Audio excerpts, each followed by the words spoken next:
Madonna y dansa nue sous la pleine lune, pendant que Pierre Cardin observait la Méditerranée à travers des hublots des roses.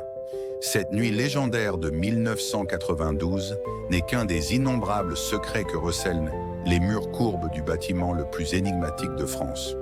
Le Palais Bol, cette architecture alien agrippée à la falaise de Théoul-sur-Mer, naquit d'un échec retentissant.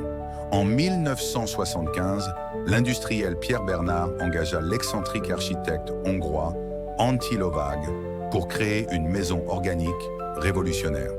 3 ans plus tard, ruiné par l'ambition démesurée du projet, Bernard abandonna le chantier.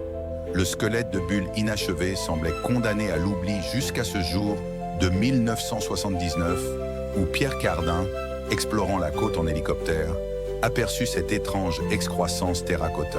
« J'ai vu un organisme vivant », confia-t-il plus tard, comme si la Terre avait accouché d'une créature de science-fiction. Le couturier avant-gardiste acquit immédiatement cette erreur magnifique pour une somme dérisoire. Pendant 12 années de travaux titanesques, une armée d'artisans façonna à la main 1200 mètres carrés de dômes interconnectés. Sans plan définitif, la construction évoluait au gré des inspirations de Lovag, qui vivait sur place dans une bulle atelier. « Nous ne construisons pas un bâtiment », répétait-il aux ouvriers perplexes. « Nous cultivons un habitat vivant. » Le résultat défie l'entendement.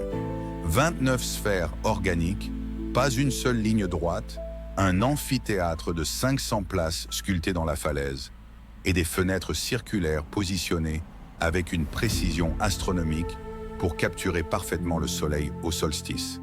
Chaque porte pèse 1,5 tonnes, mais pivote sous la pression d'un doigt. Les piscines en forme d'yeux changent mystérieusement de couleur selon l'heure du jour. Ce que peu savent, c'est que le palais cache un réseau de tunnels secrets menant à une grotte marine naturelle. Une chambre spéciale, jamais photographiée, aurait ses murs entièrement couverts de tissu Cardin Vintage.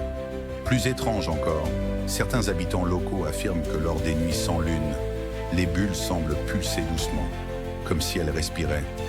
Le Palais Bulle reste aujourd'hui l'incarnation parfaite du génie visionnaire de 2 hommes qui refusèrent de se soumettre aux contraintes de l'architecture conventionnelle. Une folie de 300 millions d'euros devenue l'un des derniers temples du modernisme radical. Partagez en commentaire le monument qui vous fascine le plus. Je vous dévoilerai son histoire mystérieuse dans ma prochaine vidéo.